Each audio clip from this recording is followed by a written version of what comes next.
Now, there are many developer and IT geeks out there who would love to get their hands on a seasoned IT recruiter and pick their brains. But sadly, there are not many IT recruiters out there who are willing to give up their trade secrets. So you know what I thought I'd do? I would find the most intelligent, wonderful recruiter out there, marry her, and make her tell me her trade secrets. So that's what I did. For real. And guys, please be grateful. I'm taking one for the team. The woman charged me. I have to give her an hour-long foot massage while watching the Joy Luck Club. Again.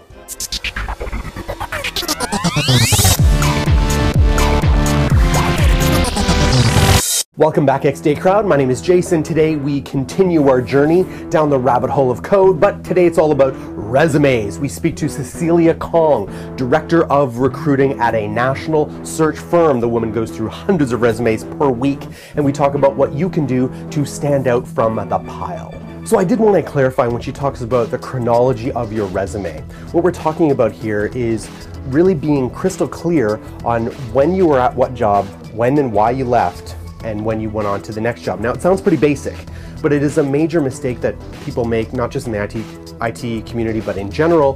When they're applying for jobs, they're not consistent with what's on the resume and what they say in the actual interview. So here's an example. You do not want any gaps in your resume. So if you were away from, your career for 6 months because you were backpacking off of Europe or you were taking care of an ailing grandparent, you need to explain that in your resume. Some people who are women who take a few years off of work to take care of children will say, from 2003 to 2007, I was mother extraordinaire kind of thing. You need to have no gaps in your resume, a clear chronological progress of your career, detailed on your resume, and that you can verbally describe in the interview. The rest is self-explanatory. Here we go. Okay, I received this resume, and the first line under the summary said, over 25 years of experience, or seasoned professional with 25 years of experience.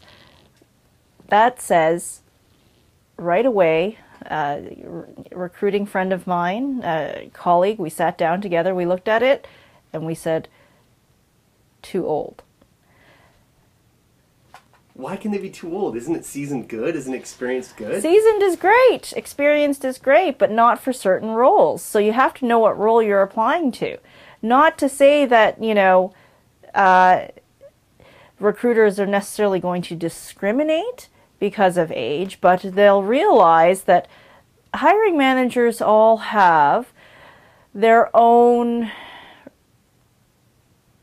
profile that they're looking for. They're looking for a certain profile of individual. If they're the kind of person who is, let's say, in their mid-30s, it's going to be very hard for them to tell someone who's 50-something what to do. It's going to feel like they're trying to tell their mother or father what to do. And that's very understandable. Person should have tailored their resume to the job. So if they had decided that they wanted to, I think this person was going for a not senior executive level, but just a managerial level, so middle management. So with middle management, it's a little tough because if the vice president is 40 and you're 55 and you're applying to be mid-manager, that's going to be uncomfortable. Like, you really got to be able to... Potentially very uncomfortable. So you really want to be able to just say, don't go over 10 or 15 years, okay? 10 to 15. Over 10 years of experience. Over 15 years or 15 years of experience, I think, says it all. If you want to say a certain number of years, say over 10. Because that's always going to keep you in the ballpark. Don't put down exactly what year you ended up graduating from university or high school. Although, the other thing is, if you don't put down any date, it's going to mean that you're either A, too old, or B, too young. Sounds like you're damned if you do, if you don't. Yeah, it can be in a way, but it all depends on how you posture yourself within the resume. The resume is a piece of art. It's presentation. It's marketing material. So marketing material can be tailored to fit your needs as much as it is going to fit the employer's needs. The honest truth is you need to tailor your resume to each job, depending on your situation. So if you're someone who's been in the workforce for a long time and you have tons of experience and you could write reams and reams of pages on it, you got lots of technical project experience, for example, and you've done X number of contracts, you know, IT-based contracts, that shows A, you're expensive, yes, you're senior, but B, you're also, you know, perhaps someone who's got too much experience and is not going to be as flexible as they need them to be.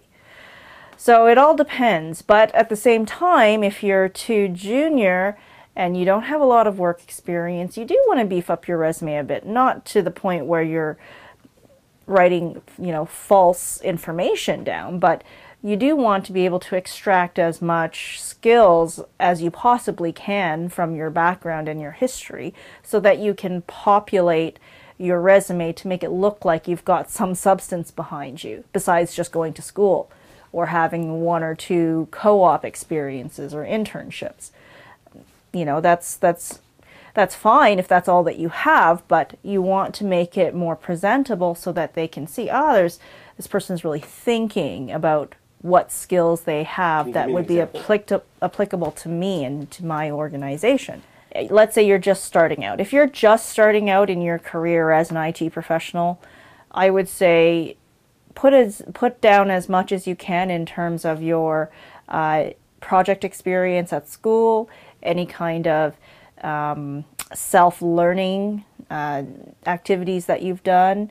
So if you've done volunteer projects, and even in your spare time, if you're reading certain magazines, if you're doing coding, you know, for fun, that's the kind of thing you want to put that down on the resume. You want to make it very clear that you are into IT like it is what you breathe.